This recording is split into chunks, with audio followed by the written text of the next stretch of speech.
Hello,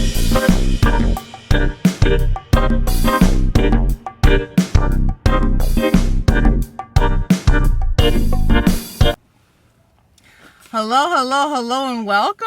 It's your mom of three in NYC, and I am back with another video. Yay! If you are a returning Bible scholar, hey, I appreciate your support. If you are new to my channel, welcome. My name is Tanaise. I'm the mother of three adventurous. My kids love an adventure. Love and adventure, even a 3-year-old. Living in the heart of New York City. I would love for you to join my YouTube family, my tribe. All you have to do, button down below, it starts with an S and ends with an E, subscribe. It's all you have to do, and you are officially a member of my tribe. All you have to do is subscribe. And I have a special smaller group of tribe members that are called Bible scholars, and I would love for you to join us. We are on a mission.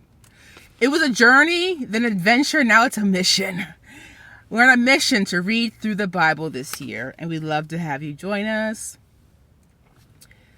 That's it, I think. Today's video is a review of chapters 12 and 13 of 1 Kings. I'll be reading out of the NIV translation of the Bible, but whatever translation you have, it's perfect, and you don't even need a Bible because I will be putting every verse that I read on the screen. Let's jump into it. Chapter 12, verse 1. Rehoboam went to Shechem, for all the Israelites had gone there to make him king. Jeroboam heard this, he stayed in Egypt. I want to read verses 3 and 4. They sent for Jeroboam, and he and the whole assembly of Israel went to Rehoboam and said to him, "Your father put a heavy yoke on us. But now lighten the harsh labor and the heavy yoke he put on us, and we will serve you." Rehoboam tells them to leave for 3 days and then to return. King Rehoboam, again, he is the son of King Solomon. He sought the advice of the elders who had also served his father, King Solomon, asking what they would advise him to do with these people. Verse 7 of chapter 12 says, they replied, "If today you will be a servant to these people and serve them and give them a favorable answer, they will always be your servants." Rehoboam rejected the elders' advice, instead consulted with the young men that he had grown up with, asking them the same question. Verses 10 and 11, the young men who had grown up with him replied, "Tell these people who have said to you, 'Your father put a heavy yoke on us, but make our yoke lighter.' Tell them, 'My little finger is thicker than my father's waist. My father laid on you a heavy yoke. I will make it even heavier. My father scourged you with whips. I will scourge you with scorpions." 3 days later, Jeroboam and all the previous procession returned to King Rehoboam. King Rehoboam rejected the advice of the elders, instead following the advice of the young men. Verse 15 says, the king did not listen to the people, for this turn of events was from the Lord, to fulfill the word the Lord had spoken to Jeroboam, son of Nebat, through Ahijah the Shilonite, who was the prophet. Israel revolted against Rehoboam. King Rehoboam sent out Adoniram. He was stoned to death. Verse 20. When all the Israelites heard that Jeroboam had returned, they called him to the assembly, made him king over all Israel. Only the tribe of Judah remained loyal to the house of David. Even though King Rehoboam planned to make war against the house of Israel to regain control for King Rehoboam, God spoke through Shemaiah that this was his will.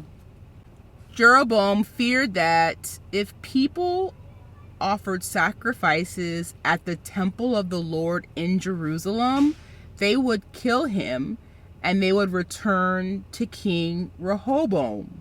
Verse 28. After seeking advice, the king made 2 golden calves. He said to the people, "It is too much for you to go up to Jerusalem. Here are your gods, lowercase g, O Israel, who brought you up out of Egypt." I have in my notes 1 calf in Bethel, 1 calf in Dan. The final 4 verses of chapter 12, starting with verse 30.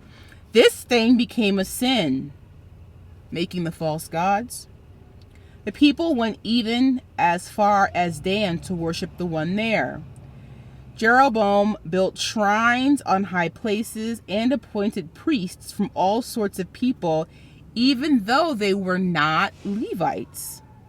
He instituted a festival on the 15th day of the 8th month, like the festival held in Judah, and offered sacrifices on the altar. This he did in Bethel, sacrificing to the calves he had made. At Bethel he also installed priests at the high places he had made. On the 15th day of the 8th month, a month of his own choosing, he offered sacrifices on the altar he had built at Bethel. So he instituted the festival for the Israelites and went up to the altar to make offerings. So in chapter 12, we see that Israel rebels against Rehoboam and the golden calves at Bethel and Dan. Chapter 13, the man of God from Judah. Verses 1, 2, and 3. Totally new story for me. I've never heard this story before. By the word of the Lord, a man of God came from Judah to Bethel, as Jeroboam was standing by the altar to make an offering. He cried out against the altar by the word of the Lord, "O altar, altar, this is what the Lord says. A son named Josiah will be born to the house of David.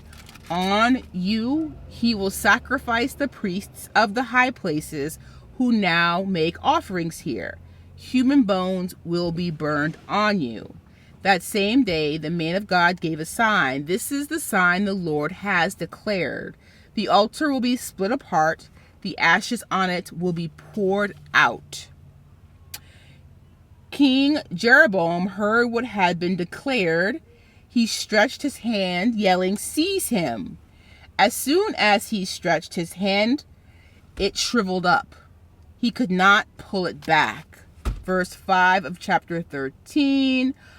The altar was split apart, its ashes poured out according to the sign given by the man of God by the word of the Lord. King Jeroboam asked for the man to intercede on his behalf that his hand would be restored. It was. King Jeroboam invited the man to eat with him and to receive a gift from him. Verses 8, 9, and 10. But the man of God answered the king, "Even if you were to give me half your possessions, I would not go with you, nor would I eat bread or drink water here. For I was commanded by the word of the Lord, you must not eat bread or drink water or return by the way you came." So he took another road and did not return by the way he had come to Bethel. There was an old prophet in Bethel whose sons told him all about the man of God and what he had said to the king. Verse 12. Their father asked them, "Which way did he go?" And his sons showed him which road the man of God from Judah had taken. The old man caught up with the man of God sitting under an oak tree. The old man, who was a prophet, invites him home with him to eat. Verses 16, 17, and 18. The man of God said, I cannot turn back and go with you, nor can I eat bread or drink water with you in this place. I have been told by the word of the Lord, you must not eat bread or drink water there or return by the way you came. The old prophet answered, I too am a prophet, as you are. And an angel said to me by the word of the Lord, bring him back with you to your house so that he may eat bread and drink water. But he was lying to him. The man of God returned with him. Verse 20, 21, and 22. While they were sitting at the table, the word of the Lord came back to the older prophet who had brought him back. He cried out to the man of God who had come from Judah. This is what the Lord says, you have defied the word of the Lord and have not kept the command the Lord your God gave you. You came back and ate bread and drank water in the place where he told you not to eat or drink. Therefore your body will not be buried in the tomb of your fathers. The prophet saddled his donkey for the younger man and sent him on his way.